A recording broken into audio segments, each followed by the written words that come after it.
पवन सिंह और ज्योति सिंह का तलाक वाले मामले को लेकर के ताज़ा जानकारी जो है सोशल मीडिया से निकल के क्या कुछ आ रहा है, आज का इस वीडियो में हम आपको बताने वाले हैं। वीडियो बहुत ज़्यादा लंबा चौड़ा नहीं है, लेकिन जानकारी जो हम आपको देंगे बहुत बढ़िया जानकारी है।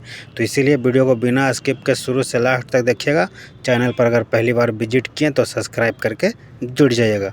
तो देखिए दोस्तों, बात ऐसा है, आगामी 5 मई को जो है पवन सिंह और ज्योति सिंह का तलाक वाला मामला जो चल रहा है, कोर्ट में अटका हुआ फाइनल फैसला को लेकर के कि फाइनल फैसला क्या कुछ निकल के आएगा, उस पे जो है सबका नज़र टिका हुआ कि कब मतलब क्या कुछ कोर्ट के तरफ से आदेश आता है, क्या कुछ परिणाम आता है, साथ में रहेंगे दोनों कि अलग हो जाएंगे।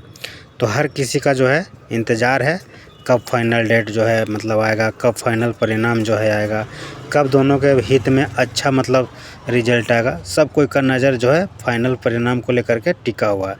तो सोशल मीडिया सूत्रों के हवाले से खबर निकल के आ रहा है कि पवन सिंह और ज्योति सिंह का तलाक वाले मामले को लेकर आरा कोर्ट में जो कि 5 मई को सुनवाई होने वाला है।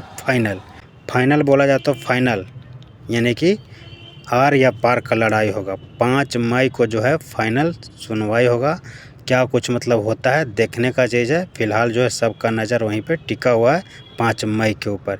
लेकिन हम आपको बताना चाहते हैं कि 100 में से 99 लोग चाहते हैं कि पवन सिंह और ज्योति सिंह एक साथ रहें, दोनों के जीवन में खुशियाँ खुशियाँ हो, हमेशा के लिए दोनों जो है एक दूसरे के साथ रहें और दोनों का जीवन जो है खुशहाल जीवन मतलब बीते। और एक लोग ऐसे हैं, 100 में से एक लोग नहीं चाहते हैं कि दोनों एक साथ रहें। तो हम आप लोग से एक सवाल पूछना चाहते हैं कि 100 में से 99 और 99 में से एक अलग, तो 99 वाला लिस्ट में आपका नाम मतलब है कि एक वो जो सिंगल है उसके में लिस्ट में नाम है?